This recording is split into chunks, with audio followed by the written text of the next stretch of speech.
Visakhapatnam steel plant నిజంగా ప్రైవేటీకరణకు వ్యతిరేకంగా విశాఖ ఆంధ్రుల హక్కు అని ఏ రకంగా ఈ ప్లాంట్ వచ్చింది, ఆ తర్వాత ఏ ప్లాంట్ ఈ రకంగా ఆంధ్రుల హక్కుగా ఆంధ్రుల మనోభావాలను రిఫ్లెక్ట్ చేస్తూ ఈ ప్లాంట్ ఏదైతే కమిషన్ అయిందో, నిజంగా వీళ్ళు ప్రైవేటీకరణకు వ్యతిరేకంగా ఆందోళన ఉధృతంగా సాగుతూ ఉంది. ఇక్కడ ఈ స్టీల్ ప్లాంట్ ప్రైవేటీకరణ కాకుండా మా 5 ఏళ్ల పీరియడ్లో మేము ఈ ప్లాంట్ను కాపాడగలిగాం.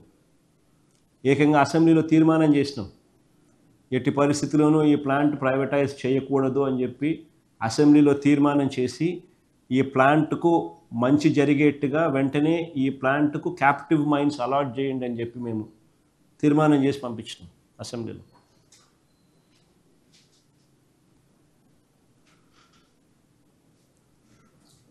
మా 5 సంవత్సరాలు ప్రైవేటీకరణ జరగకుండా ఆపగలిగాం.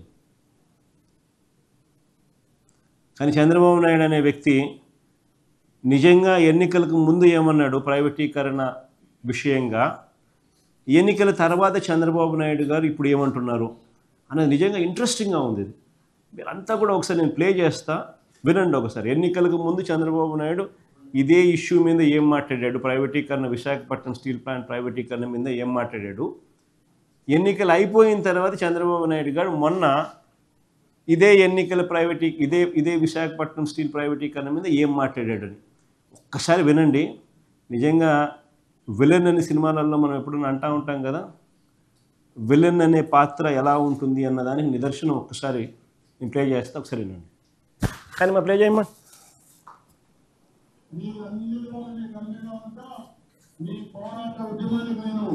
ఏది మా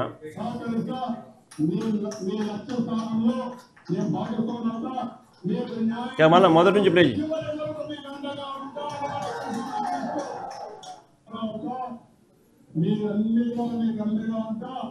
మీ పోరాట ఉద్యమానికి నేను సహకరిస్తా, మీ లక్ష్య స్థానంలో నేను భాగస్వామ్యంగా మీకు న్యాయం జరిగే వరకు చివరి వరకు మీకు అండగా ఉంటా.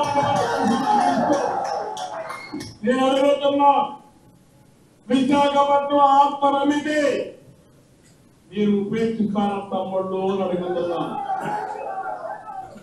విశాఖపట్నం స్టీల్ సిటీని స్టోరం సిటీగా చేస్తే మీరు ఆమోదిస్తారా అని అడుగుతున్నా. అందరం కలిసి కాపాడుకుంటామా లేదా అని అడుగుతున్నా. ఇప్పుడు చెప్పండి, కాపాడుకుంటాం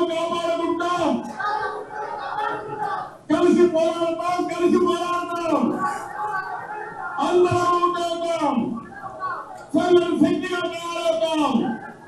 విశాఖపట్నం ఉక్కనేది మన ఆత్మ, విశాఖ ఉక్కు.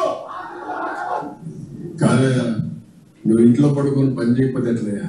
అది ఇప్పుడు గుర్తుపెట్టుకోవాలి, మీరు అందరూ కూడా ఏం తయారయ్యారంటే ఊరికి జీతాలు ఇస్తారా?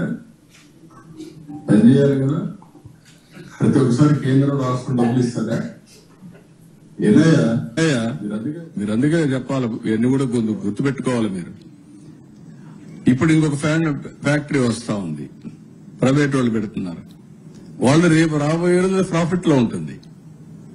అంటే పబ్లిక్ సెక్టర్ లో ఉందని బెదిరిస్తా కూర్చుంటే ఎంచో పైన ప్రతి ఒక్కరు ఇదే మరి మీరు క్వశ్చన్స్ అడుగుతా ఉంటే అన్ని ఎందుకు లాభాలు ఉన్నాయి, ఇక్కడ నష్టం ఎందుకు వస్తా ఉంది? తమాషాగా ఉంది మీకు. నేను కూడా చూస్తున్నాను, కొంతమందిని కావాలని ఏదో కలబెడతానే ఉండాలని కలబెడతా ఉంటారు, వాళ్ళకి ఏం పని లేదు. మొన్న ఇదే మరి నాకు అక్కడ ఒకటి జరిగింది. ఏ ఇండస్ట్రీ రానివ్వకుండా చేస్తే కెమికల్ ఫ్యాక్టరీలో పీడీ కింద పెట్టినాక అన్ని సెట్ అయిపోయినాయి. ఎత్తిపోయి లోపలేస్తే ఇంక ఇంట్లో డిస్టర్బెన్సీ లేదు, అన్ని ఇండస్ట్రీస్ బాగున్నాయి, రాష్ట్రం కూడా బాగుంది. నాడు నేడు ఆ రోజు ఏమన్నాడు ఎన్నికలకు ముందు, ఎన్నికలు అయిపోయిన తర్వాత ఈరోజు ఏమంటా ఉన్నాడు. నిజంగా ఎన్నికలకు ముందు స్టీల్ ప్లాంట్ను కాపాడుకుంటాం, కలిసి పోరాడుతాం, కార్మికుల ఉద్యమానికి మద్దతు అంటూ వీర డైలాగులు పీకాడు. కార్మికులందరితో కూడా చెప్పించాడు. ఈయన చెప్పడము వాళ్ళందరితో చెప్పించడము బాగుంది. ఇవాళ ప్రైవేటీకరణపై ప్రశ్నిస్తే పని చేయకుండా జీతాలు ఇవ్వాలా? ఇంట్లో పడుకొని పని చేయకపోతే ఎలా? ఊరికే జీతాలు ఇస్తారా? పక్కనే మరో ఫ్యాక్టరీ ప్రైవేట్ వాళ్ళది వస్తూ ఉంది, వాళ్ళు లాభాల్లోకి వెళ్తారు అని చెప్తూ తమాషాలు చేయొద్దు. పీడీ యాక్టులు పెట్టి లోపల వేస్తాను అంటున్నా. అది ఇప్పుడు ఆశ్చర్యం ఏం తెలుసా? ఇక నిజంగా కొన్ని విషయాలు చెప్పాలి. అసలు ఈ ఉద్యోగస్తులు పాపం పని చేయకపోవడం వల్లనో, లేకపోతే ఈ ఈ ఈ విశాఖపట్నం ఆశాజనకంగా ఆర్ రాదర్ మిగతా వాటికన్నా అంత బాగా ఉండకపోవడానికి కారణం ఉద్యోగస్తులు కాదు. ఒకసారి నిజంగా అందరూ చూడాలి. ఒకసారి స్లైడ్ చూడండి అమ్మా.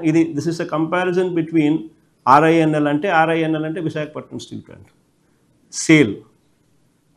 It's a comparison between Visakhapatnam steel plant and SAIL plants.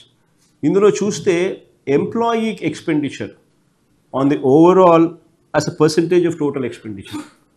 Employee expenditure as a percentage of total expenditure చూస్తే these are నేను చెప్పేది ఈ రిపోర్ట్స్ అన్నీ కూడా source annual reports of RINL and sale వాళ్ళ ఫర్ ఫైనాన్షియల్ ఇయర్ 2023-24 వాళ్ళ యాన్యువల్ రిపోర్ట్స్లో ఉన్న data ఇది. ఆ డేటా నేను మీకు డిస్ప్లే చేస్తా ఉన్నా. Employee expenditure on account of on a percentage as a percentage of total expenditure చూస్తే విశాఖపట్నం స్టీల్ ప్లాంట్లో కూడా 11.2%, సేల్లో కూడా 11.2%. తేడా ఏమీ లేదు. వీళ్ళకున్న సేల్స్లో రెవెన్యూస్లో ఎంప్లాయీ ఎక్స్పెండిచర్ 11.2%. కానీ సేల్ ఎందుకు ఇంకా బెటర్గా ఉంది రిజల్ట్స్, ఆర్ఐఎన్ఎల్ రిజల్ట్స్ ఎందుకు, విశాఖపట్నం స్టీల్ ప్లాంట్ రిజల్ట్స్ ఎందుకు బెటర్గా లేవు అంటే కారణం ఐరన్ ఓర్. సేల్కు క్యాప్టివ్ ఐరన్ ఓర్ మైన్స్ ఉన్నాయి.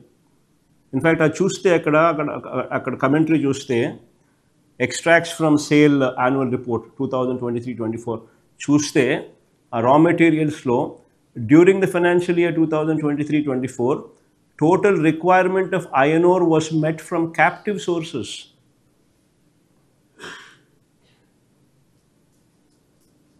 Companies' captive mines produced 34.34 million tons. అదొకటే కాదు, ఇన్ఫ్యాక్ట్ వీళ్ళు 1.16 million tons ఓపెన్ మార్కెట్లో వాళ్ళ క్యాప్టివ్ మైన్ నుంచి ఉన్న మైన్ అమ్మినారు. ఐరన్ ఓర్ను కూడా అమ్ముకుని approval from Jharkhand state government for selling of iron ore in the open market is still awaited. అది వాళ్ళ పరిస్థితి. అందుకనే iron ore cost Visakhapatnam steel ప్లాంట్లో 18.6%